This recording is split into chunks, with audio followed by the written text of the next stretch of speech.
Pemirsa Pelita Dharma dimanapun berada, pada kesempatan yang baik ini kami akan menyampaikan pesan Dharma dengan topik moderasi beragama dalam internal Hindu.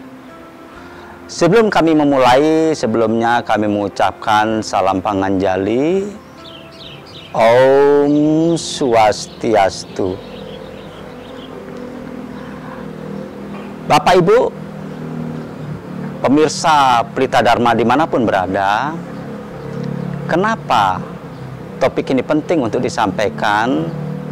Memang perkembangan media sosial, perkembangan teknologi luar biasa yang memiliki dua dampak, baik positif maupun negatif. Karena apa? Karena informasi melalui media sosial sangat cepat sampai. Nah, ketika ada rasa kebencian, kalau unsur negatifnya, ada kesalahpahaman dalam ajaran agama dan lain sebagainya, ini akan membawa hal yang kurang baik.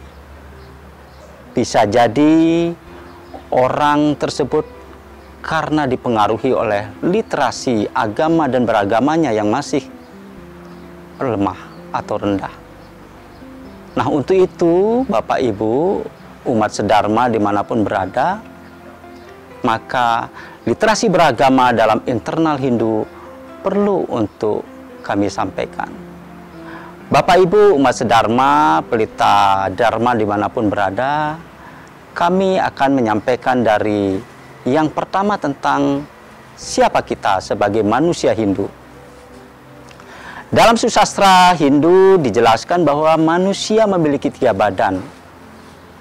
Yang pertama disebut dengan stula sarira, yaitu badan fisik yang berfungsi untuk merespon segala bentuk fisik kita, apa yang direspon. Apa yang menjadi makanan fisik kita stula sarira, yaitu makanan fisik juga, seperti nasi, kemudian sayur-sayuran, makanan sehat. Nah, ketika kita mengkonsumsi makanan sehat, maka fisik kita juga akan menjadi sehat. Itulah stula sarira. Kemudian yang kedua adalah badan halus atau manah. Nah, ini yang disebut dengan suksma sarira, yang berfungsi untuk bagaimana kita mengelola emosi kita, kebahagiaan kita, rasa cinta kasih kita, persaudaraan kita, maka suksma sarira lah yang mengelola. Nah, bagaimana konsumsi yang harus kita berikan, makanan yang harus kita berikan kepada badan suksma sarira, manah itu sendiri? Ya, kita harus selalu berpikir yang positif, selalu mengucapkan mantra-mantra, berjapa. Karena apa?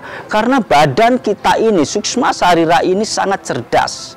Ketika kita mengirim sesuatu yang positif, maka dia akan bereaksi sangat cepat. Sesuatu yang positif. Begitu kita mengirim informasi tentang hal yang negatif, maka badan kita bereaksi menjadi sesuatu yang negatif. Salah kita memberikan makanan, maka dia menjadi sakit. Ketika kita memberikan makanan dalam bentuk pikiran yang positif, pikiran yang baik, selalu berjapa, maka badan itu menjadi sehat. Suksma sarira itu menjadi sehat.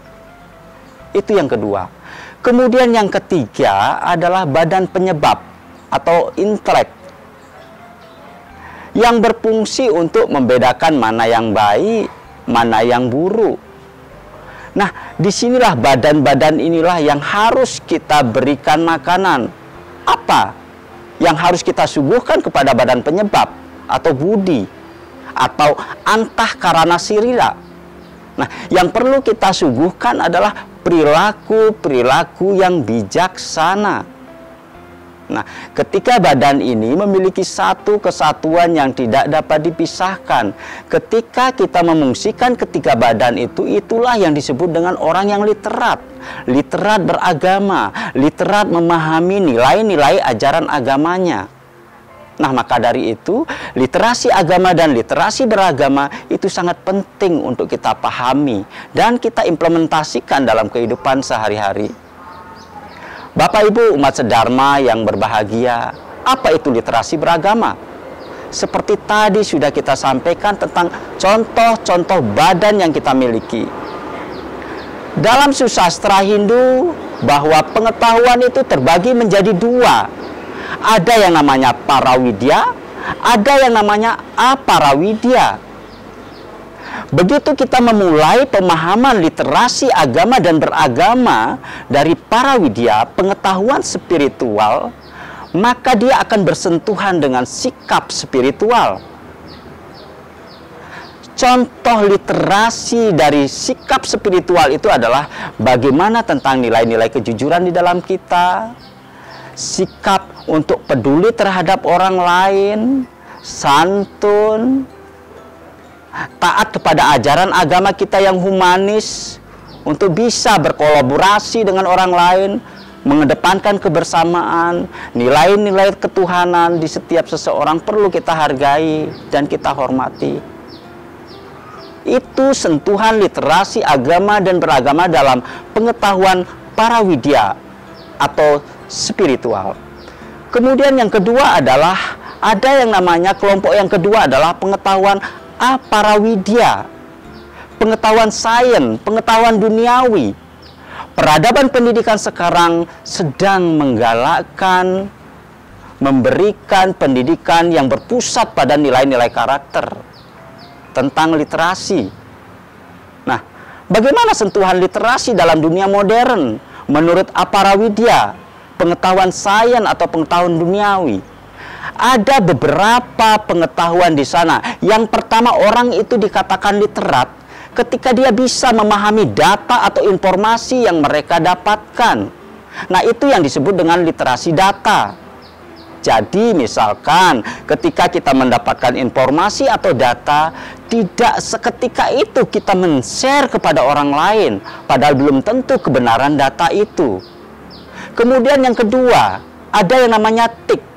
Bagaimana kita mampu memberikan, memanfaatkan pengetahuan teknologi untuk kepentingan yang positif, maka itulah orang yang literat dalam teknologi. Sehingga jika ada hal-hal yang masuk masalah individu di-share dalam media sosial, padahal itu akan merugikan individu kita masing-masing, itu artinya secara tidak langsung kita sedang merendahkan karakter kita sendiri. Itu literasi TIK. Maka dari itu ketika orang mampu memanfaatkan teknologi dengan baik, maka itulah orang yang disebut dengan orang yang literat, berdasarkan nilai-nilai ajaran kebenaran, ajaran kebajikan. Kemudian yang ketiga adalah literasi manusia. Bagaimana diri kita bisa berkolaborasi dengan orang lain, mengedepankan kebersamaan, bagaimana kita mampu menyelesaikan masalah-masalah berdasarkan inovasi kita, creativity thinking kita, maka itulah orang yang disebut dengan literat. Nah, bapak-bapak, ibu-ibu, umat sedharma, pelita dharma dimanapun berada, maka apa yang harus kita lakukan? Di dalam Candogya Upanishad memiliki mahawakya atau pesan agung yang sangat terkenal, dan bahkan bukan hanya masyarakat Hindu menggunakan, bahkan Indonesia, mungkin dunia. Yang terkenal ajarannya adalah pesan agungnya Tattvam Asi. Karena apa? Karena saripati, nilai-nilai ketuhanan itulah yang menjadi bagian pokok, bagian penting dalam kehidupan ini. Dari ajaran Tattvam Asi kita bisa menghargai perbedaan, kita bisa menghargai orang lain, bisa menghargai diri sendiri. Karena di setiap unsur Maitri Daya bahwa seorang ibu adalah Istadewata bisa kita hormati. Wiswa Wirat Swarupa, semua yang nampak di hadapan kita itu adalah perwujudan Tuhan. Itulah nilai-nilai Tattvam Asi yang diajarkan oleh Mahawakya Candogya Upanishad. Nah, kemudian dalam kehidupan ini hubungannya dengan literasi agama sebagai kewajiban dalam melaksanakan dharma negara, apa yang bisa kita lakukan? Kita memiliki 4 warna dalam teori catur warna. Ketika kita mengimplementasikan literasi beragama, jika kita menjadi orang intelektual, kelompok Brahmana, maka menjadilah teladan intelektual. Yang kedua, jika kita menjadi seorang kesatria, menjadilah keteladanan kesatria, menjaga negara kesatuan Republik Indonesia ini dengan baik, menjaga persatuan dan kesatuan, bukan hanya persatuan dan kesatuan eksternal, tetapi bagaimana juga menjaga persatuan kesatuan internal umat Hindu. Kemudian yang ketiga, ketika kita menjadi seorang waisya, jadilah waisya yang baik, ahli di bidang ekonomi, ahli di bidang pertanian, yang bisa mensejahterakan banyak orang. Kemudian yang terakhir, ketika kita menjadi sudra, maka menjadilah sudra yang baik, berusaha untuk melayani setiap orang, teguh dan bekerja keras. Nah, itulah teori-teori dalam literasi beragama ketika kita implementasikan dalam Dharma Negara. Kemudian yang terakhir adalah apa yang bisa kita lakukan, peran apa yang kita bisa lakukan dalam kehidupan sosial bermasyarakat. Belakangan ini begitu media sosial saling membenci, ujaran kebencian dan lain sebagainya. Itu bisa membahayakan diri kita. Karena apa? Karena sekarang banyak undang-undang yang mengatur hal itu, bahkan menjadi pidana. Nah, maka dari itu, mulailah dari kita, mulai saat ini, mari kita untuk saling melayani diri sendiri, melayani orang lain, bisa menghargai orang lain. Itu yang pertama. Yang kedua, mulailah menjadi perekat. Jadilah Hindu yang cerdas, jadilah Hindu yang toleran, jadilah Hindu yang bersatu, damai. Dengan cara apa? Dengan cara melakukan gerakan literasi agama maupun literasi beragama. Yang terakhir adalah hubungannya dengan Dharma Negara. Jagalah kebinekaan. Bukan hanya kebinekaan eksternal, tetapi juga kebinekaan internal di dalam Hindu itu sendiri. Demikian pesan Dharma yang dapat kami sampaikan. Semoga bermanfaat untuk kita semua. Akhir kata, kami tutup dengan salam Paramasanti. Om Santi, Santi, Santi. Om. Terima kasih.